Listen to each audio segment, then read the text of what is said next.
जमजम की खुदाई से पहले अब्दुल मुत्तलिब ने दुआ मांगी थी कि ए अल्लाह, इसकी खुदाई को मुझ पर आसान कर दे। मैं अपना एक बेटा तेरे रास्ते में ज़बह करूंगा। अब जबकि कुआं निकल आया तो उन्हें ख्वाब में हुक्म दिया गया, अपनी मन्नत पूरी करो, यानी एक बेटे को ज़बह करो। अब्दुल मुत्तलिब को यह हुक्म इस वक्त दिया गया जब वो अपनी मन्नत भूल चुके थे। पहले ख्वाब में उनसे कहा गया, मन्नत पूरी करो। उन्होंने एक मेढ़ा ज़बह करके गरीबों को खिला दिया। फिर ख्वाब आया, इससे बड़ी पेश करो। इस मर्तबा उन्होंने एक बैल ज़बह कर दिया। ख्वाब में फिर यही कहा गया, इससे भी बड़ी पेश करो। अब उन्होंने ऊंट ज़बह किया। फिर ख्वाब आया, इससे भी बड़ी चीज पेश करो। उन्होंने पूछा, इससे भी बड़ी चीज क्या है? तब कहा गया, अपने बेटों में से किसी को ज़बह करो, जैसा कि तुमने मन्नत मानी थी। अब उन्हें अपनी मन्नत याद आई, अपने बेटों को जमा किया, उनसे मन्नत का जिक्र किया। सबके सर झुक गए, कौन खुद को ज़बह करवाता। आखिर हजरत अब्दुल्लाह बोले, अब्बा जान, आप मुझे ज़बह कर दे। ये सबसे छोटे थे, सबसे खूबसूरत थे, सबसे ज्यादा मोहब्बत भी अब्दुल मुत्तलिब को इन्हीं से थी। लिहाजा उन्होंने कुरान अंदाजी पर्ची डालना करने का इरादा किया। तमाम बेटों के नाम लिखकर कुरान डाला गया। हजरत अब्दुल्लाह का नाम निकला। अब उन्होंने छुरी ली, हजरत अब्दुल्लाह को बाजू से पकड़ा और उन्हें ज़बह करने के लिए नीचे लिटा दिया। जो ही बाप ने बेटे को लिटाया, अब्बास से ज़ब्त ना हो सका, फौरन आगे बढ़े और भाई को खींच लिया। इस वक्त ये खुद भी छोटे से थे। इधर बाप ने अब्दुल्लाह को खींचा। इस खींचातानी में अब्दुल्लाह के चेहरे पर खरोंचें भी आईं। इन खरोंचों के निशानात मरते दम तक बाकी रहे। इसी दौरान बनु मखजूम के लोग आ गए। उन्होंने कहा, आप इस तरह बेटे को ज़बह ना करें, इसकी माँ की जिंदगी खराब हो जाएगी। अपने रब को राजी करने के लिए बेटे का फिदिया दे दे। अब सवाल यह था कि फिदिया क्या दिया जाए। इसकी तरकीब यह बताई गई कि कागज के एक कागज पर 10 ऊंट लिखे जाएं, दूसरे पर अब्दुल्लाह का नाम लिखा जाए। अगर 10 ऊंट वाली पर्ची निकले तो 10 ऊंट कुर्बान कर दिए जाए। अगर अब्दुल्लाह वाली पर्ची निकले तो 10 ऊंट का इजाफा कर दिया जाए। फिर 20 ऊंट वाली पर्ची और अब्दुल्लाह वाली पर्ची डाली जाए। अब अगर 20 ऊंट वाली पर्ची निकले तो 20 ऊंट कुर्बान कर दिए जाए, वरना 10 ऊंट और बढ़ा दिए जाए। इस तरह 10-10 करके ऊंट बढ़ाते जाए। अब्दुल मुत्तलिब ने ऐसा ही किया। 10-10 ऊंट बढ़ाते चले गए। हर बार अब्दुल्लाह का नाम निकलता चला गया, यहां तक कि ऊंटों की तादाद 100 तक पहुंच गई। तब कहीं जाकर ऊंटों वाली पर्ची निकली। इस तरह उनकी जान के बदले 100 ऊंट कुर्बान किए गए। अब्दुल मुत्तलिब को अब पूरा इत्मीनान हो गया कि अल्लाह ताला ने अब्दुल्लाह के बदले 100 ऊंटों की कुर्बानी मंजूर कर ली है। उन्होंने काबे के पास 100 ऊंट कुर्बान किए और किसी को खाने से ना रोका। सब इंसानों, जानवरों और परिंदों ने उनको खाया। इमाम ज़ुहरी कहते हैं कि अब्दुल मुत्तलिब पहले आदमी है जिन्होंने आदमी की जान की कीमत 100 ऊंट देने का तरीका शुरू किया। इससे पहले 10 ऊंट दिए जाते थे। इसके बाद यह तरीका सारे अरब में जारी हो गया। गोया कानून बन गया कि आदमी का फिदिया 100 ऊंट है।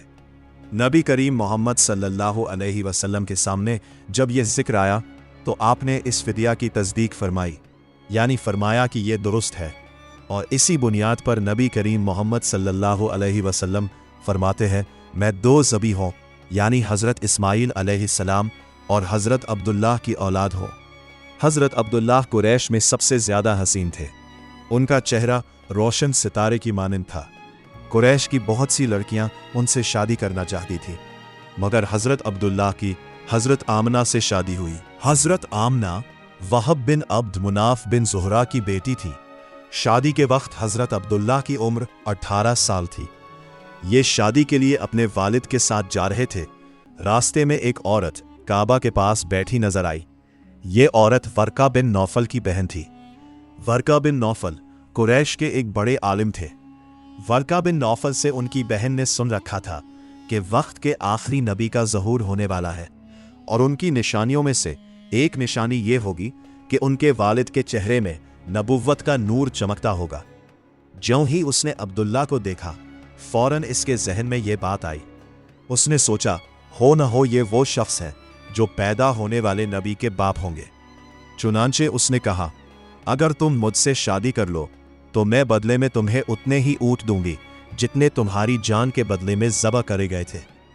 इस पर उन्होंने जवाब दिया, मैं अपने बाप के साथ हूं, उनकी मर्जी के खिलाफ कुछ नहीं कर सकता, ना उनसे अलग हो सकता हूं, और मेरे वालिद बाइज्जत आदमी है, अपनी कौम के सरदार हैं। बहरहाल उनकी शादी हजरत आमना से हो गई। आप कुरैश की औरतों में नसब और मकाम के एतबार से अफजल थीं। हजरत आमना हजरत अब्दुल्लाह के घर आ गई। आप फरमाती है, जब मैं मां बनने वाली हुई तो मेरे पास एक शख्स आया, यानी एक फरिश्ता इंसानी शक्ल में आया। इस वक्त मैं जागने और सोने के दरमियानी हालत में थी। आमतौर पर इस हालत को गनूदगी कहा जाता है। उसने मुझसे कहा, क्या तुम्हें मालूम है तुम इस उम्मत की सरदार और नबी की मां बनने वाली हो। इसके बाद वो फिर उस वक्त आया जब नबी मोहम्मद सल्लल्लाहु अलैहि वसल्लम पैदा होने वाले थे। इस मर्तबा उसने कहा, जब तुम्हारे यहाँ पैदाइश हो तो कहना, मैं इस बच्चे के लिए अल्लाह की पनाह चाहती हूँ हर हसद करने वाले के शर और बुराई से। फिर तुम इस बच्चे का नाम मोहम्मद सल्लल्लाहु अलैहि वसल्लम रखना, क्योंकि उनका नाम तौरात में अहमद है और ज़मीन और आसमान वाले उनकी तारीफ करते हैं, जबकि कुरान में उनका नाम मोहम्मद सल्लल्लाहु अलैहि वसल्लम है और कुरान उनकी किताब है। एक रिवायत के मुताबिक फरिश्ते ने उनसे ये कहा, तुम वक्त के सरदार की मां बनने वाली हो। इस बच्चे की निशानी ये होगी कि इसके साथ एक नूर जाहिर होगा जिससे मुल्क शाम और बसरा के महल्लात भर जाएंगे। जब वो बच्चा पैदा हो जाएगा तो उसका नाम मोहम्मद सल्लल्लाहु अलैहि वसल्लम रखना, क्योंकि तौरात में उनका नाम अहमद है कि आसमान और ज़मीन वाले उनकी तारीफ़ करते हैं, और इंजील में उनका नाम अहमद है कि आसमान और ज़मीन वाले उनकी तारीफ़ करते हैं, और कुरान में उनका नाम मोहम्मद सल्लल्लाहु अलैहि वसल्लम है। हज़रत अब्दुल्लाह के चेहरे में जो नूर चमकता था, शादी के बाद वो हज़रत आमना के चेहरे में आ गया था। इमाम ज़ुहरी फरमाते हैं, हाकिम ने यह रिवायत बयान की है और इसको सहीह करार दिया है कि सहाबा रज़ियल्लाहु अन्हुम ने हुजूर नबी करीम मोहम्मद सल्लल्लाहु अलैहि वसल्लम से अर्ज़ किया, ए अल्लाह के रसूल सल्लल्लाहु अलैहि वसल्लम, हमें अपने बारे में कुछ बताइए। आप मोहम्मद सल्लल्लाहु अलैहि वसल्लम ने इरशाद फरमाया, मैं अपने बाप इब्राहीम अलैहिस्सलाम की दुआ हूँ, अपने भाई ईसा अलैहिस्सलाम की बशारत हूँ और खुशखबरी हूँ। जब मैं अपनी वालिदा के शिकम में आया तो उन्होंने देखा गोया उनसे एक नूर ज़ाहिर हुआ है जिससे मुल्क शाम में बसरा के महल्लात रोशन हो गए। हज़रत आमना ने हज़रत हलीमा सादिया से फरमाया था, मेरे इस बच्चे की शान निराली है।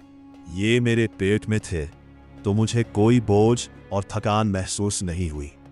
हज़रत ईसा अलैहिस्सलाम वो आखिरी पैगंबर है जिन्होंने आप मोहम्मद सल्लल्लाहु अलैहि वसल्लम की आमद की खुशखबरी सुनाई है। इस बशारत का जिक्र कुरान में भी है। सूरह सफ़ की आयत नंबर 6 में अल्लाह ताला फरमाते हैं, और इसी तरह वो वक्त भी काबिल ज़िक्र है जबकि ईसा इब्ने मरियम अलैहिस्सलाम ने फरमाया कि ए बनी इसराइल, मैं तुम्हारे पास अल्लाह का भेजा हुआ आया हूँ कि मुझसे पहले जो तौरात आ चुकी है मैं उसकी तस्दीक करने वाला हूँ, और मेरे बाद जो एक रसूल आने वाले हैं उनका नाम मुबारक अहमद होगा, मैं उनकी बशारत देने वाला हूँ। अब चूंकि हज़रत ईसा अलैहिस्सलाम ये बशारत सुना चुके थे, इसलिए हर दौर के लोग आप मोहम्मद सल्लल्लाहु अलैहि वसल्लम की आमद का बेचैनी से इंतज़ार कर रहे थे। उधर आपकी पैदाइश से पहले ही हज़रत अब्दुल्लाह इंतकाल कर गए।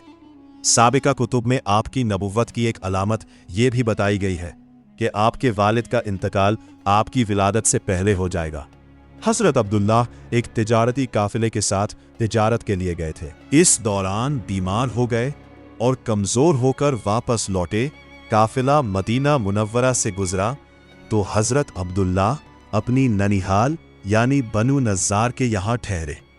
उनकी वालिदा बनु नज़्ज़ार से थीं। 1 माह तक बीमार रहे और इंतकाल कर गए। उन्हें यही दफन कर दिया गया। तिजारती काफिला जब हज़रत अब्दुल्लाह के बगैर मक्का मुकर्रमा पहुंचा और अब्दुल मुत्तलिब को पता चला कि उनके बेटे अब्दुल्लाह बीमार हो गए हैं और मदीना मुनव्वरा में अपनी ननिहाल में हैं, तो उन्हें लाने के लिए अब्दुल मुत्तलिब ने अपने बेटे जुबैर को भेजा। जब ये वहां पहुंचे तो हजरत अब्दुल्लाह का इंतकाल हो चुका था। मतलब ये कि आप मोहम्मद सल्लल्लाहु अलैहि वसल्लम इस दुनिया में अपने वालिद की वफात के चंद माह बाद तशरीफ लाए।